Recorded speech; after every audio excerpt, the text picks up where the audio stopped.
topics and opinions expressed in the following show are solely those of the hosts and their guests and not those of W4CY Radio, its employees, or affiliates.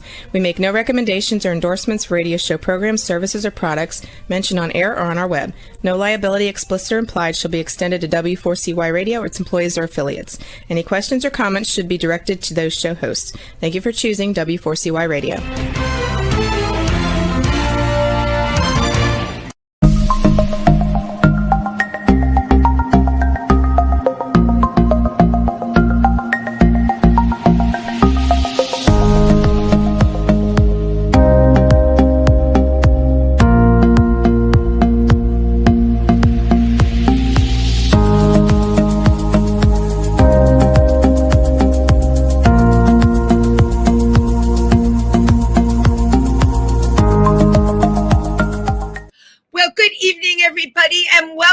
Triversity Talk. I am your host, Wendy Stewart, and I'm happy to be with you on this very spring-like Wednesday. We've waited a really long time, or I've waited a really long time for good weather. So it really makes me happy. And you know what? Right now, I need things that make me happy. I fill a lot of my time. I go to many LGBTQ events, and I have huge support for the community. I'm broadcasting to you from New York City, but I'm involved, of course, on the board of Triversity, and we are located in Milford, Pennsylvania, and we have brick and mortar, an actual center in town, and we are having an upcoming open house. If you would be so kind as to go and visit our website, Triversity, the Pride Center. And we're also, of course, on Facebook.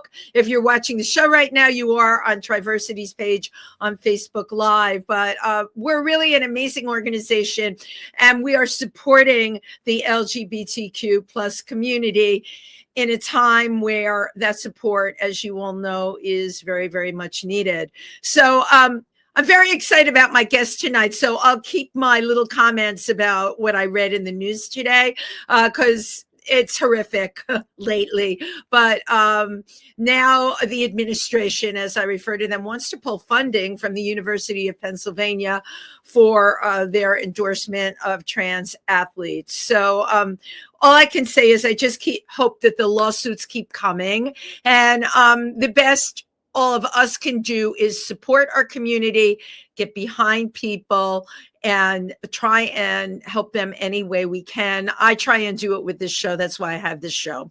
So I was very excited to bring tonight's guest on.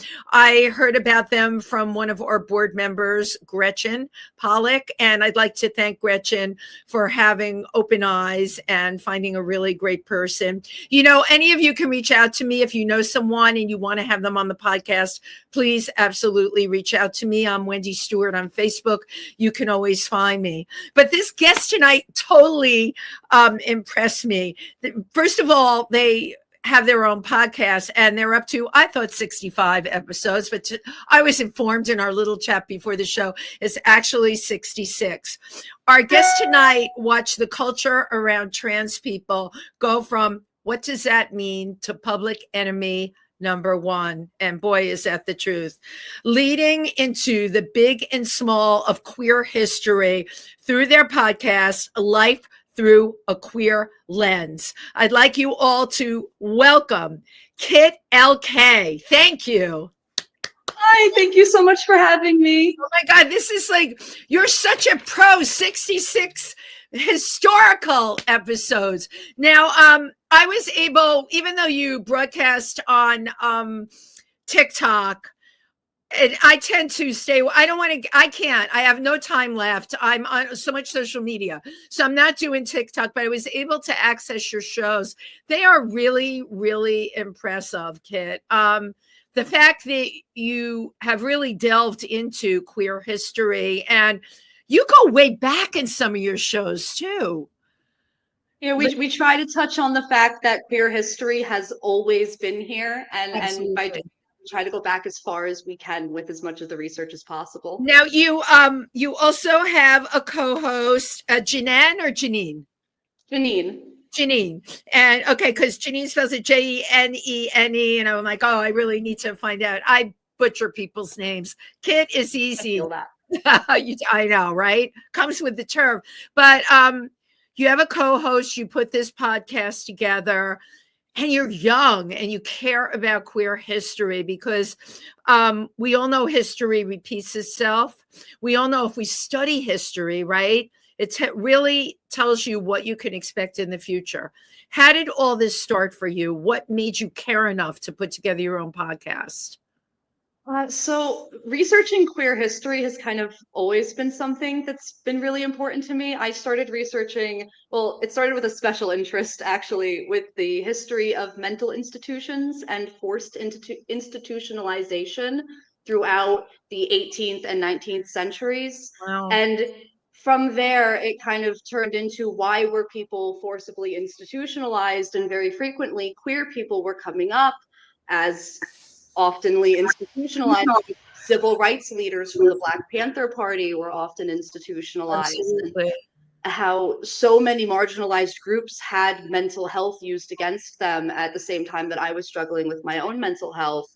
And I also was kind of coming to terms with being queer, but I think it was more at the point where I just thought I was a really, really, really strong ally. Like I was like, no, I'm just like really into being an ally. Right. But I didn't end up coming out as anything until 16, long after I was already really deep into research of queer history. You were researching, how old were you when you were researching queer history? I mean, I would say from the institutionalization period, I started really getting into queer history research around freshman year of high school.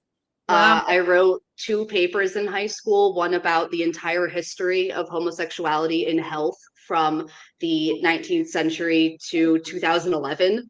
And then another one about nature versus nurture when it comes to homosexuality and any scientific evidence that falls along either side of that argument. And I guess I'm so impressed by this because people are doing their PhD papers on this. You know, I don't know, in high school, they are studying their own identities, and many people have come out in high school. But no, I haven't had one person on. I know a lot of people that was so committed, right, to queer history at such a young age, and it's really great because I talk about this a lot with people. I feel in many ways, and I know in many ways, we are now watching history being rewritten, right?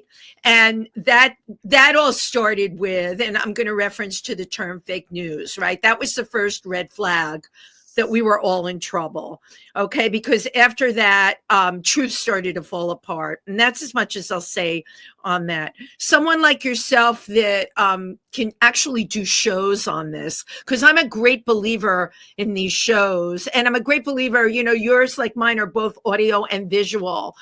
It makes me feel like I can really connect with people if they see the visual. For my own purposes, it's stronger. And I watched a bunch of yours, and you know, you totally connect. Everything that you're saying has such amazing credibility. So the fact that you finally decided to do a podcast, what was behind that? So actually, that was mainly Janine. She knew my mom. She knows my mom. She knows my mom from work. And my mom speaks very highly of me. Hi, Mom. I think she's watching this. Yeah. Hello, Mom. You did a great job. I have a daughter that's just a couple of years older than you. And people tell me I did a good job, too. So, you know what, kid, as moms, we want to hear that. Okay. So, my mom kind of connected us, and I had a lot of the information, but I kind of struggle with confidence and not feeling quite so anxious about putting myself out there. Wow. So it was really Janine who had a lot of the drive and the confidence that got it started, and I had a lot of just the information. And she also had a lot of the equipment and a lot of the skill in editing that I'm still very new in. So genuinely, if it wasn't for her, this would not have happened, truly. But you know what? That's incredible because that's called a collaboration. Right. And Janine, and you can correct me if I'm wrong, is an ally, right? Cisgender. She is lesbian, and I believe is on her own gender exploration journey, as I feel like we all are in some way, shape, or form. I personally everyone likes to give their pronouns or their label or whatever. I personally stay away from that just because as a human being, I'm everywhere. And I would love to live in a world where everybody was everywhere and supporting everyone else, right? So really amazing that the two of you were able to collaborate and come up with this wonderful podcast. I have to tell you, when people see you on camera, there's no way they would ever sense any kind of anxiety. You're really great on camera, and that's a skill. Thank you. I really appreciate that. I actually have a little stim toy tucked down here that I'm kind of playing with, just because it's a lot of that excess energy. Wait, hold that toy up. My daughter has that too. Let me just. Yeah. The two of you would get along. So she has other things that she does. There's other things that you can do with these toys for anxiety, but that's hilarious. She has one of those. So how did you decide, like, from your first episode, what the first one was going to be?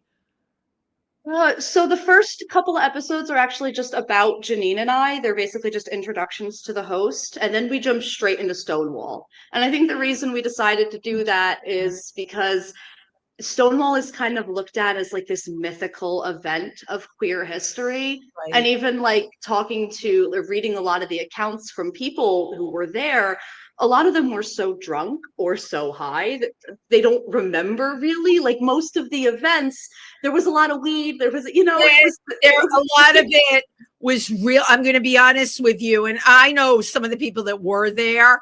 What all of us are hearing now is so skewed.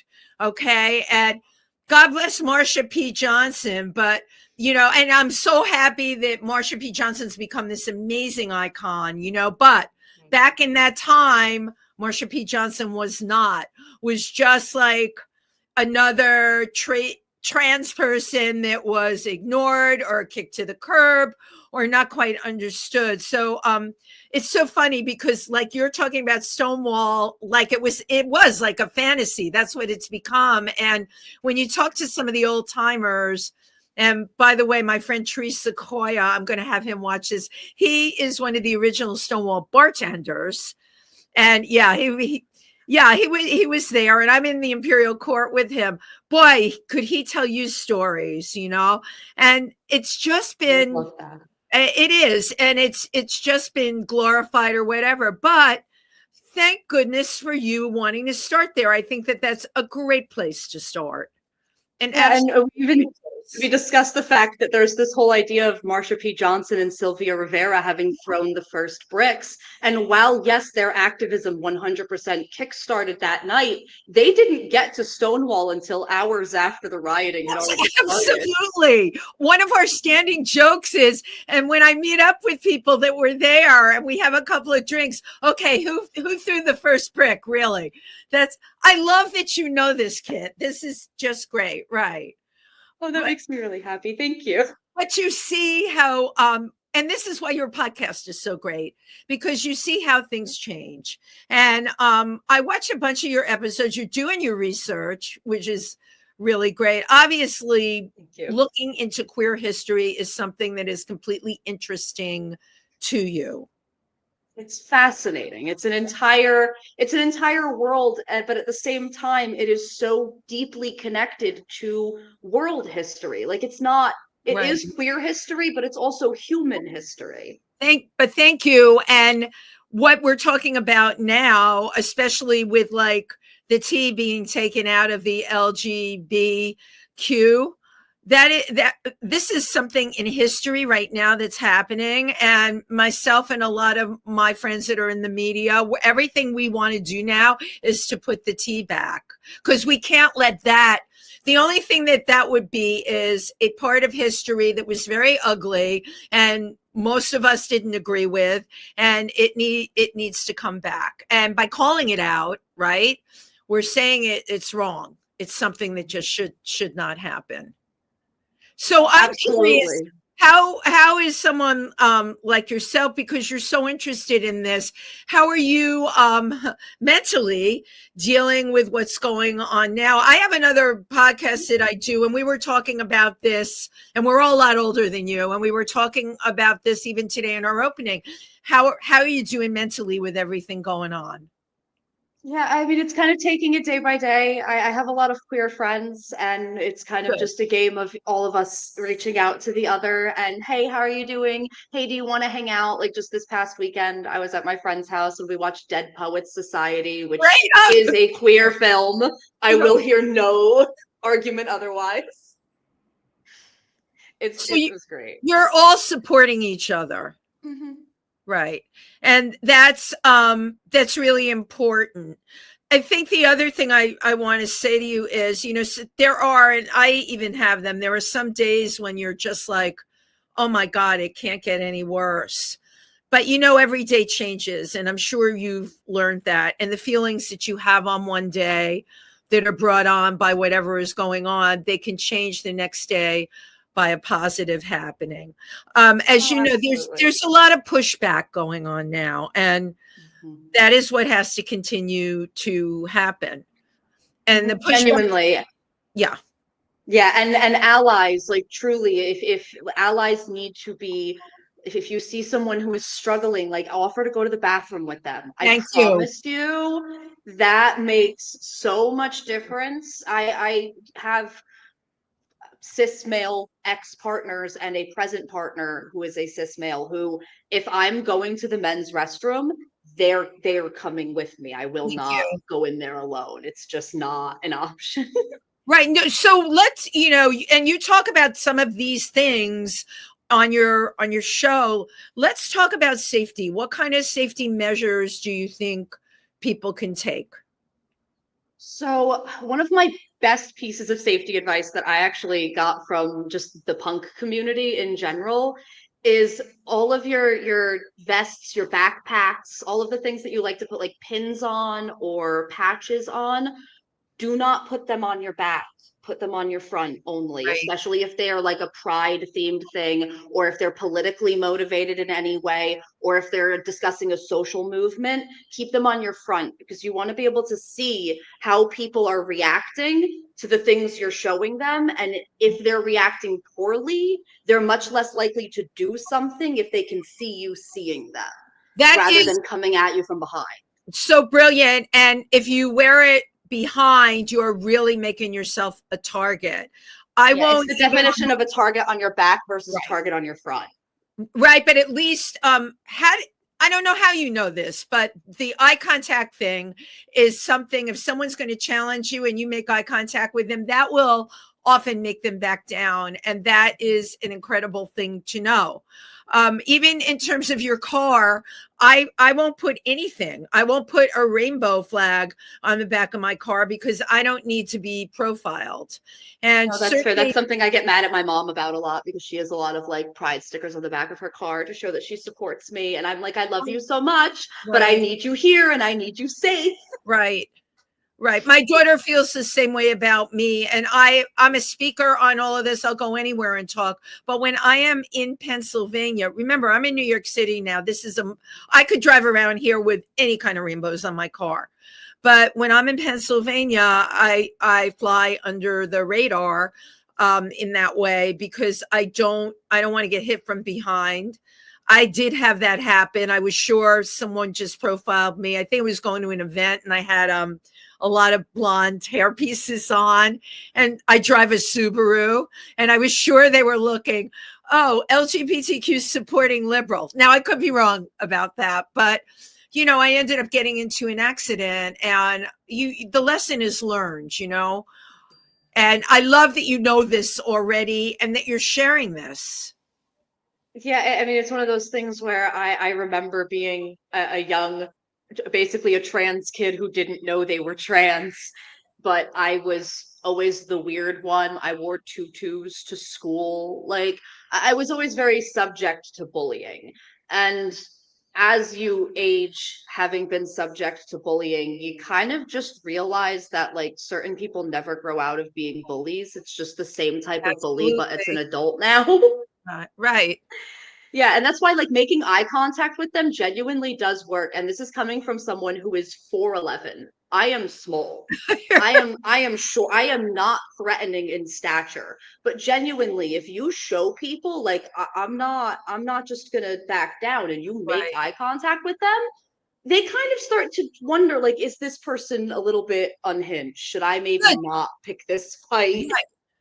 Yeah. I love that you make them feel unhinged. And you know what? 4'2", you have to stand up for yourself.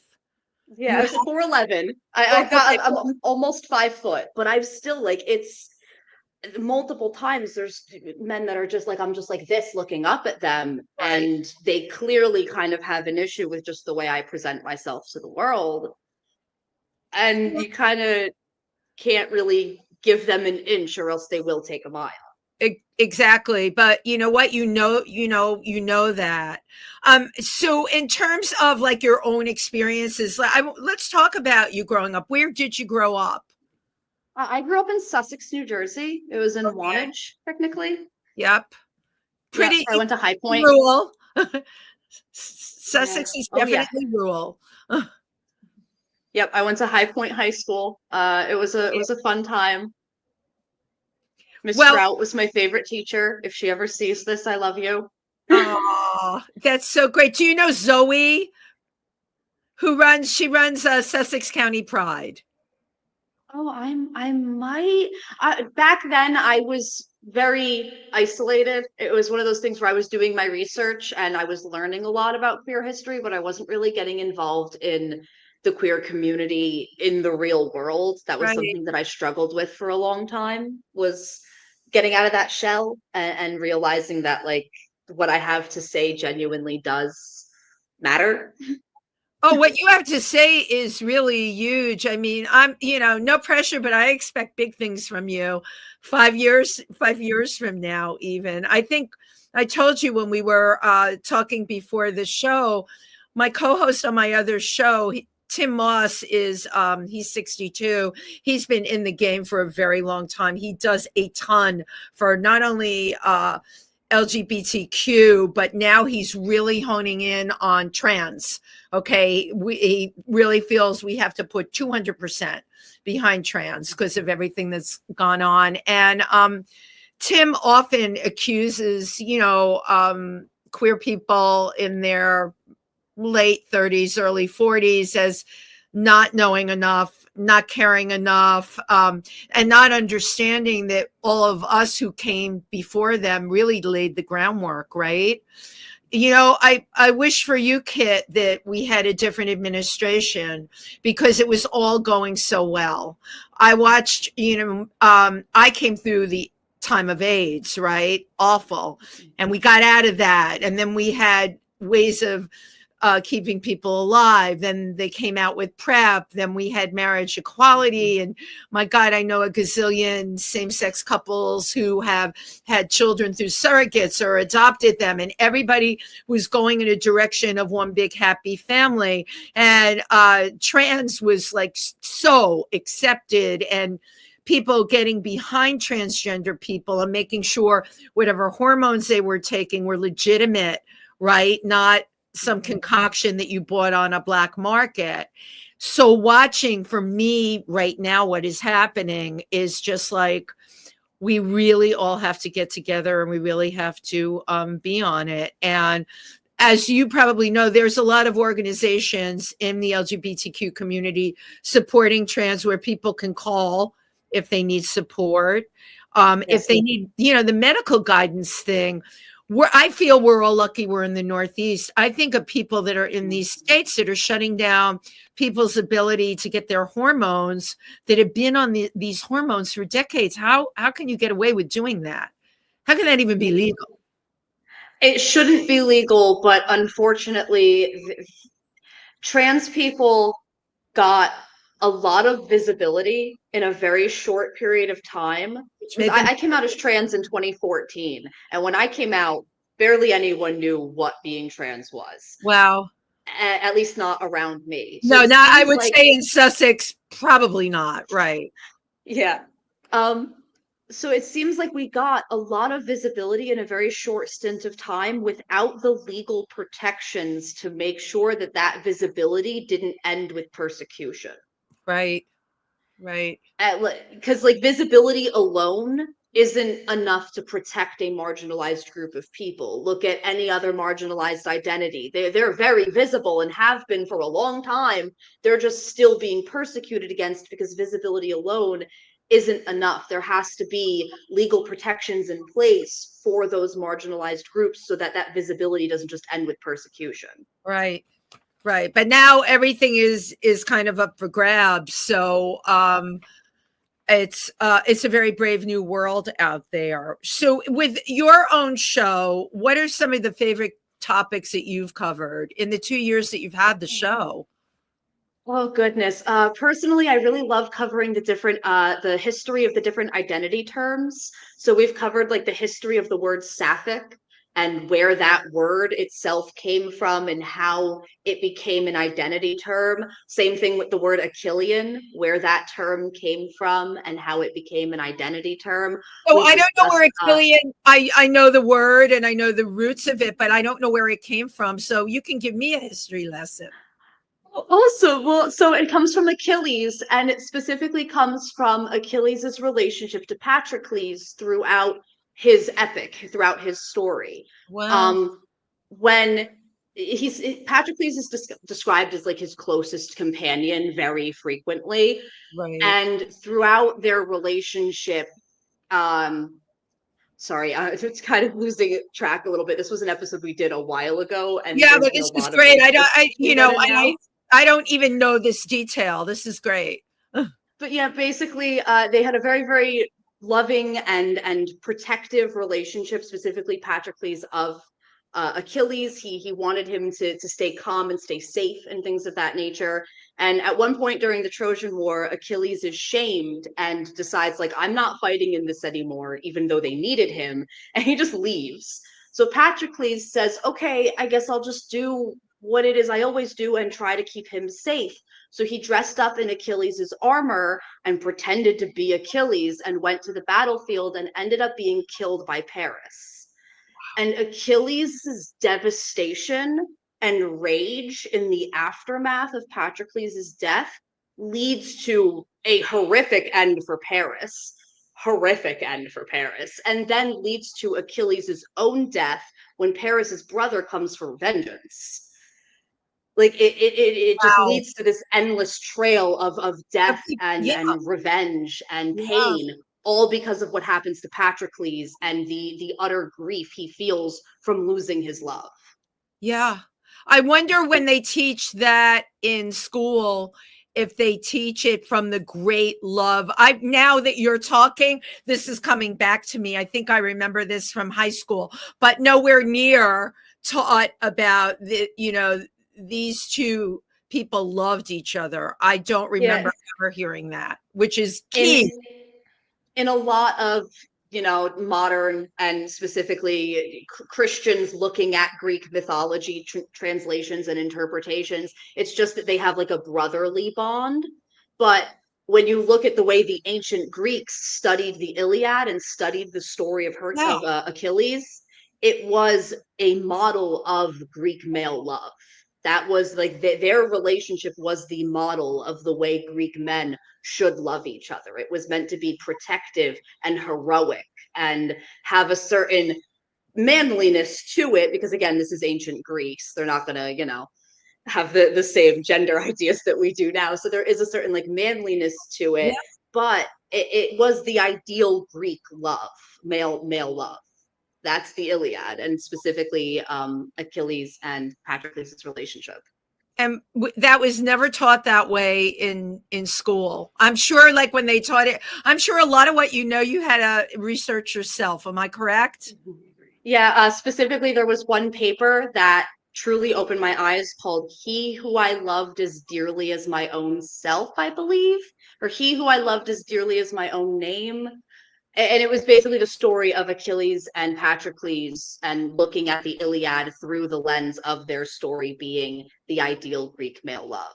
Wow. And yeah, it was really, really fascinating. I love learning this history and understanding that, again, it is just human history. Even like Alan Turing is still affecting the world to this day through things like the Turing test, where that's how we figure out if an AI can be tricked in, or if a human can be tricked into thinking an AI is human. It's how we Right. test the advancedness of AI. That's named after a gay man, Alan Turing, who also solved the German Enigma code, which is the only reason we won World War II. And that's where I knew the name from, the German Enigma code. It's just so impressive what you know about history. Now, I'm assuming you went to college, I'm assuming, yeah? I went to college twice and dropped out both times. Okay, because it probably was not a good fit for you because you know so much already. But when I'm listening to you, there are so many great universities that would, if you get your degree, right, that would hire someone like you if you were working for a master's and a PhD to teach. What you know, Kit, is a lot. And the way you present it is really interesting. And my gosh, there's so many that could benefit from somebody like you telling these historical events that happened. Because what happens is, I don't have to tell you, and I'm sure because you've researched all of this, it gets really watered down, right? And they have to make it really safe. Like gay, homosexuality, same-sex lovers, in history, if you go back to the 1600s, 1700s, 1800, it was all happening back then. Yep. Yeah, there's a quote along those lines that I've always loved where it says, history will call them best friends, comrades, Right. roommates, anything but lovers, because history hates lovers. That's a t-shirt. Yes. My God, we should like market those and sell those. But that is also very, very true. For me, and this is probably something you know a lot about, I have a friend, Hawaiian, that talks about two spirits. I have another friend from Italy that also talks about two spirits. I forgot what the Italian word is. Have you delved into that at all in your research? I haven't, but that is something that I definitely want to do come future episodes, is delve into different identities across the globe and the way that specifically different languages handle different identities. Because I know like certain languages are gendered languages, and Absolutely. in order to be non-gendered to a certain extent, you do have to break the grammar in a way that we do not have to in English. Right. And that is fascinating to me. I Yeah. would love to do an episode, even interviewing someone from one of these cultures who understands that way better than I feel like I could as someone who only speaks English. I've Right. never really been able to learn another language. I've never had a teacher that's been able to make it stick. Well, you know, some people have an aptitude for languages. I'm certainly not one of them. But then my sister could speak Latin and French. She just had an aptitude for languages. But your aptitude as a historian, which is why I'm like telling you I want to push it further, because what you have to share out there is really very, very much needed. So the two spirit thing, when after like we say goodbye and everything tonight, I want you to Google that for both Hawaiian culture and Italy, and just start reading about it. Also Native American exists. And so the fact that this exists and has for hundreds of years really makes it fact. And the meaning of the two spirits is male and female, right? Living inside one person. That is something we're just hitting upon now. And I really thought we were moving along with it in our culture. And then it's like, it's going back into the box again, where, you know, it's going to be up to all of us to have these conversations. That's what I want to say, right? So when did you first discover drag? Oh God. Well, so when I was younger, I was shown a lot of movies from someone who has since voted for this administration, which is just a very Wow. interesting turn of events for me. But I was shown a lot of movies as a young child that the present administration would look at someone like and would be convinced, oh, that's what turned that kid trans. Oh yeah, right. Yeah. like I watched Rocky Horror when I was very young. I watched there's one with Patrick Swayze and John Leguizamo. The name always Oh God, escapes I me. can't remember the name, but that was a great movie. Yeah, something Judy Newmar, I think. Tu Wong Fu. That yeah. Tu Wong Fu, Julie Newmar, and my best friend who passed away, Sweetie, was one of the big drag performers in that, was hosted when they were all in that big club. That was my friend, and Sweetie was so excited getting that role. Sweetie was an amazing actor. When they weren't Sweetie, and really Sweetie used he pronouns. When they weren't being Sweetie, they were Daniel Booth, and we met in acting class, and just a brilliant performer, and ended up becoming a very famous drag queen. But I love that you referenced that movie, because that was a big part for Sweetie in that movie. That was a great film. Oh my God. Honestly, that just made me like fan person so hard. That's incredible. I love that you watch that. And of course, Rocky Horror, I didn't know anybody in that film, but now you're talking a classic film and a really important film, because how many films do we pay tribute to every Halloween or, every year? Yep. No, honestly, that film has definitely lived on in pop culture way more than people expected it to. And I think it's because of how free people were allowed to be Well, while how old were you when witnessing you it. saw it? How old were you when you saw it? Oh, wow. I so my father passed away when I was 11, and sometimes I tend to base other events around like when that happened. So I'm Right. trying to think if he was still alive when I saw it. I think I was around like 9 or 10. Okay, so I it made think impression on you, Kit. What was the impression? Like, what was it about this film? Because there are people I remember saying, "Oh, that's such a weird film," and I remember loving it. What was it like for you? What was the impression? oh, I loved the dancing. I loved the loudness of it. It was just realizing that gender, something that I had kind of been taught was like stone, was in fact clay or sand. Like It it can can be totally be plated. molded. Yeah, like it was that was the movie that really went, oh, like this is a toy at this point. This is something I can just mess around with and Right. figure out as I age, and that's okay. Right. And it was a really cool experience, especially as someone who struggled with liking myself for a really long time, just in general, and having a lot of anxiety, having a lot of self-esteem issues. I really feel like queerness has helped me embrace myself in ways I never thought possible. Well, because queerness in a supportive situation, and if it's who you are, makes you totally acceptable, right? And I talk about this with my daughter all the time. She went to Smith College. That's a extremely edgy, queer, rough college, and it is rough. A lot of the women there, I was like, whoa. But it made her very strong, and it made her very accepting of herself, which is really important. And she was fortunate. She grew up in New York City and went to a small school where different perceptions were tolerated. I'll just put it that way. If you're in a big school environment, and especially high school, Kit, is the absolute worst. You get bullied, and the not fitting. And I often say, I even feel this way now. I feel like we've always been in a Barbie culture, right? That, the people pleasing, blonde haired, blue eyed Barbie, which is how people perceive me. And it's the furthest thing from the truth. But we're in a culture that's like that, and a cheerleader culture or whatever. So it's especially hard in adolescence if you don't fit that mold. And guess what? Lots of people don't fit that mold. But lots of times, and this, kids end up feeling really bad about themselves. And that's awful.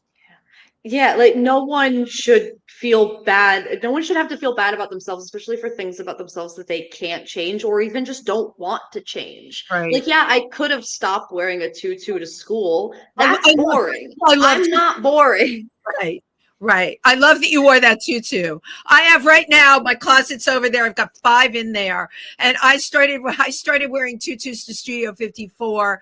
That's how I got in initially. I connected to the tutu the minute you said it. But yeah, you're right.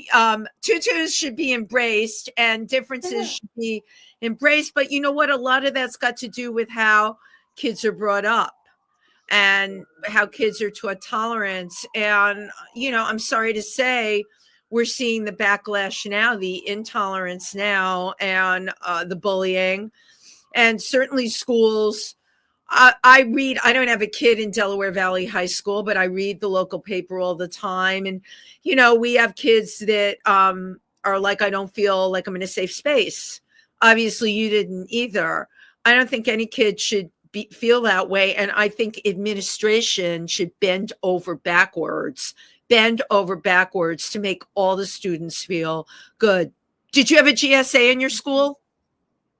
We did. Again, I wasn't really a part of it. I was already kind of having some difficulties with being bullied for just being perceived as queer.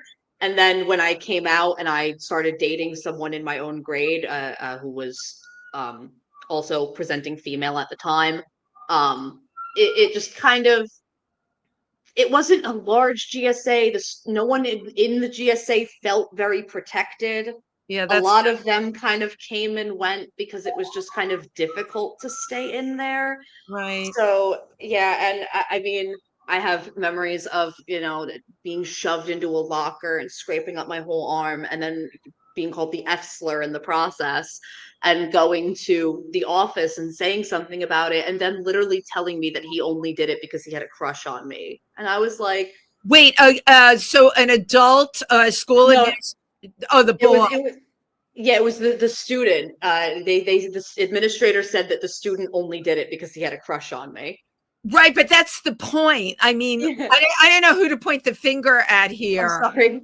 The kid, right? Who do you point the finger at? The administrator that should have taken this kid aside and called this kid's parents. Although, the fact that this kid did that in the first place is indicative of that kind of behavior is okay, that they're coming from a home that empathy is not at the top of the hit parade. There's other things that are. That's a terrible experience. I love that you have survived all of this, Kit, and thank you. that you're out there and you're doing your thing. Where do you see yourself going? When you think, goodness. Yeah, when look at what you're doing. You're very young and you're doing, you've got this podcast, you have an opinion, you're so smart. So where do you see yourself going with all of this? Thank you so much. I really appreciate that. I am making jewelry as of now. It's basically a year-round pride kind of jewelry line that I'm really excited about. I've been hand making stuff for years as just a way to separate from the world and just craft with my hands. You're a creative person. You're a creative person. Yeah, I also write novels and poetry and a lot of nonfiction stuff as well. That's something I've been doing for the longest amount of time. After my father passed at 11, I immediately turned to poetry as a way to cope. And it just kind of snowballed from there into handwriting full-length novels instead of doing math class. So... I mean, this is amazing. Did you have teachers that knew you had this ability, encouraging you along the way?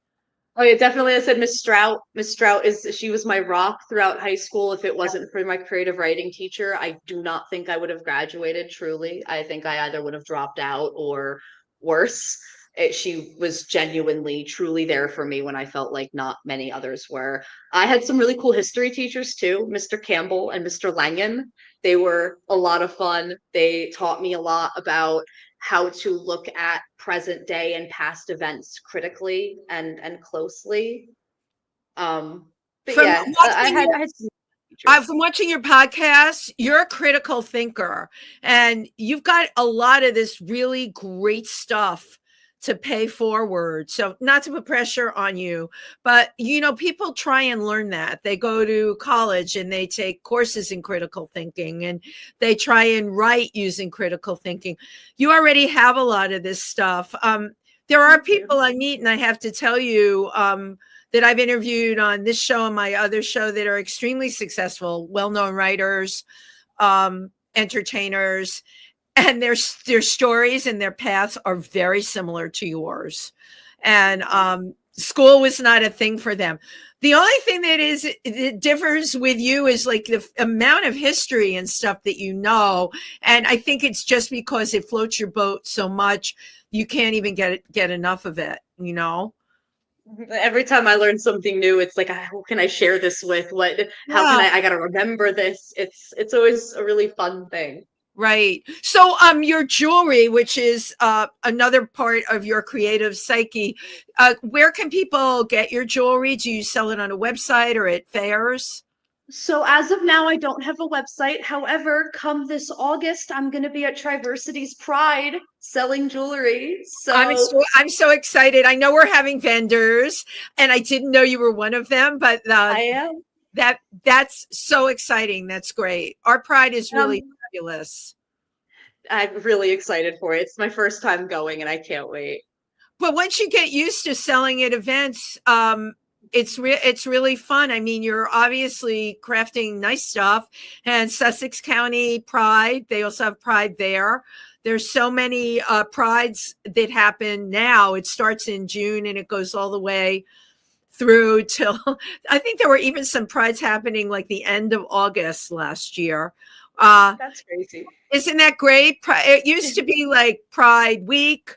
Then it became Pride Month, and now it's like Pride Months. It's gotten to the point where it's like, oh my God, not another Pride.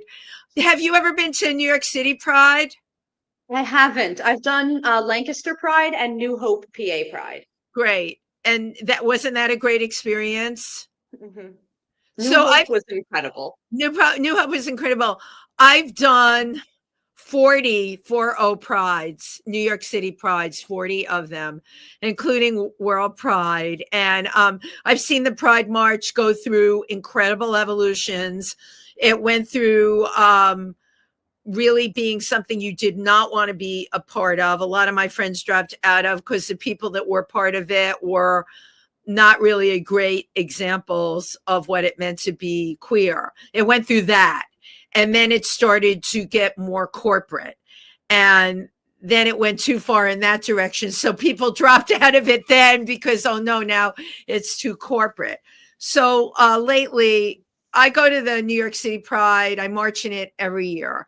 But now we also have the other Pride, which is the queer Liberation March. Yeah. And it's no corporations, no floats. It's very loose. But the thing that we have that I hope maybe you can come in, we have the drag march, which is the day before Pride. Kit, it's so fabulous. You would just love it so much. Just how people do themselves and the instruments people play. And we walk from the East Village all the way. You can pretty much guess we end at Stonewall, and it's just great. And it's always important, but this year I think it's probably more important than ever. Absolutely. I'm going to be going to as many prides as I can this year. Truly, I love it. That's really great. I want us all to stay in touch. So I can't believe it. I don't know where the time went. Can you tell us what your next episode of your podcast is? So the next actually we're doing is, I believe, Love and Stone, which is about the history of graves being themed after people's sexualities. So people actually designing their gravestones with their sexuality and their activism in mind.